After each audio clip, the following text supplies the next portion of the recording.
Hello नमस्कार, मेरा नाम है अंकित और आप देख रहे हैं झारखंड लेटेस्ट समाचार। आइए जानते हैं झारखंड की 20 बड़ी खबरों को सिर्फ 10 मिनट में। उससे पहले अगर आपने चैनल को सब्सक्राइब नहीं किया है तो चैनल को सब्सक्राइब कर लीजिए। धन्यवाद। वासेपुर का प्रिंस खान दुबई से चला रहा गैंग, हवाला से बना लॉन्ड्री कारोबारी।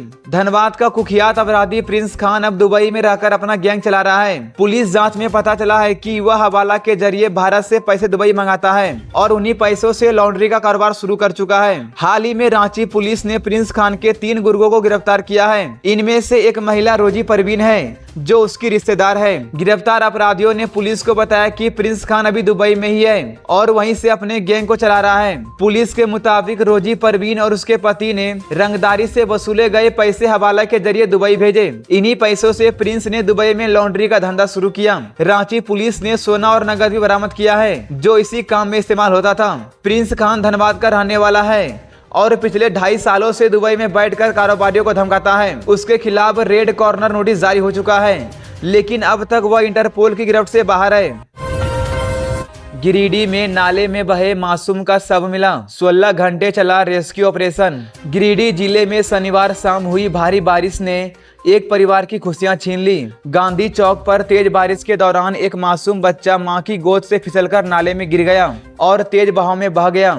लगभग 16 घंटे की तलाश के बाद बच्चे का शव 2 किलोमीटर दूर से बरामद किया गया। आइए जानते हैं कैसे हुआ हादसा। मासूम अंकुश ठाकुर अपने माता पिता के साथ कपड़ा खरीदने गया था। अचानक मूसलाधार बारिश शुरू हुई तो उसकी मां उसे गोद में लेकर नाले के पास खड़ी हो गई। तभी बच्चा फिसलकर नाले में जा गिरा। तेज पानी के बहाव में कुछ ही सेकेंड में वो आंखों से ओझल हो गया। घटना की जानकारी मिलते ही पुलिस प्रशासन और नगर निगम की टीम मौके पर पहुंची। तुरंत जेसीबी और पंप मशीनों की मदद से नाले की खुदाई और पानी निकालने का काम शुरू हुआ। बारिश और अंधेरे के बीच देर रात तक तलाशी जारी रही, लेकिन सफलता नहीं मिली। बारिश और अंधेरे के बीच देर रात तक तलाशी जारी रही, लेकिन सफलता नहीं मिली। रविवार सुबह फिर से बड़े स्तर पर ऑपरेशन शुरू किया गया। घंटों की मशक्कत के बाद आखिरकार बच्चे का शव बरामद हुआ। इस हादसे के बाद लोगों में गुस्सा देखा गया। परिजनों और स्थानीय लोगों ने प्रशासन पर लापरवाही का आरोप लगाया। नाराज लोगों ने बड़ा चौक पर सड़क जाम कर दिया, जिससे ट्रैफिक घंटों प्रभावित रहा।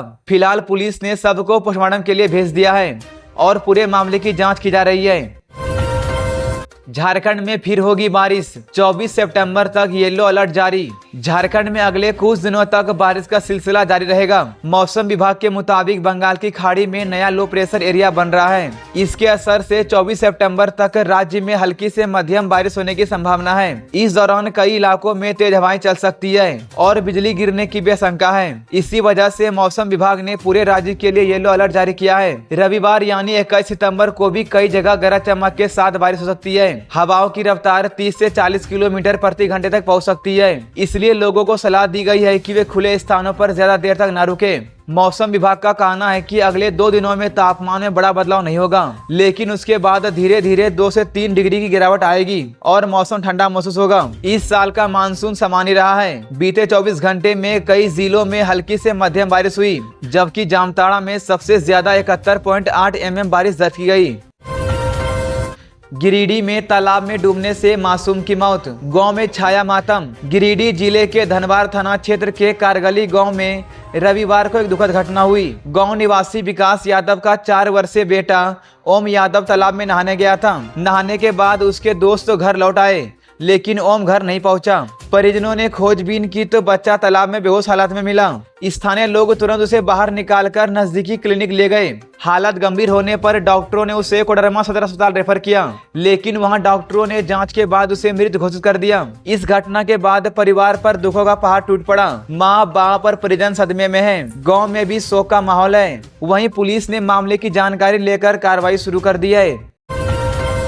साहेबगंज में वृद्ध की पीट कर हत्या, 2 आरोपी गिरफ्तार। साहेबगंज जिले के 3 पहाड़ थाना क्षेत्र के तेलोटोक गांव में एक बुजुर्ग की पीट कर हत्या कर दी गई। मृतक का नाम गुहिया पहाड़िया था। परिजनों का आरोप है कि गांव के पूर्व प्रधान के परिवार और कुछ ग्रामीणों ने मिलकर इस घटना को अंजाम दिया। दरअसल मृतक ने हाल ही में पूर्व प्रधान की मौत का मजाक उड़ाया था। इससे गुस्साए परिजनों और ग्रामीणों ने उसे पकड़ लिया। उसे पेट से बांधकर बेरहमी से लाठी डंडे से पीटा गया, जिससे उसकी मौके पर ही मौत हो गई। घटना की जानकारी मिलते ही पुलिस ने तुरंत छापेमारी की। मृतक की पत्नी के बयान पर केस दर्ज किया गया और पुलिस ने 2 आरोपियों पौलुस मल्तो और सुशील माल्तो को गिरफ्तार कर जेल भेज दिया। बाकी आरोपियों की तलाश जारी है। पुलिस अधिकारियों ने ग्रामीणों से अपील की है कि अंधविश्वास और कुप्रथा में ना पड़ें, कानून पर भरोसा करें।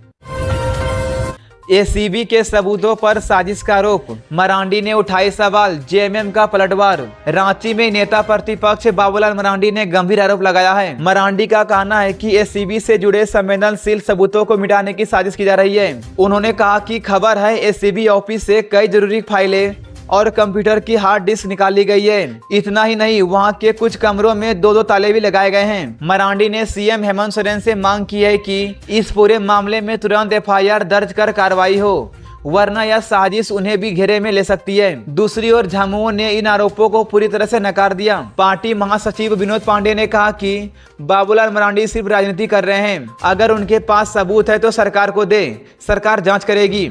जेएमएम का कहना है कि हेमंत सरकार पारदर्शिता से काम कर रही है और रिकॉर्ड सुरक्षित रखने के लिए ई ऑफिस और डिजिटलीकरण जैसे कदम उठाए गए हैं। इस तरह एसीबी से जुड़े सबूतों को लेकर राजनीति तेज हो गई है। झारखंड के लेटेस्ट न्यूज को सबसे पहले देखने के लिए हमारे चैनल को सब्सक्राइब जरूर करें।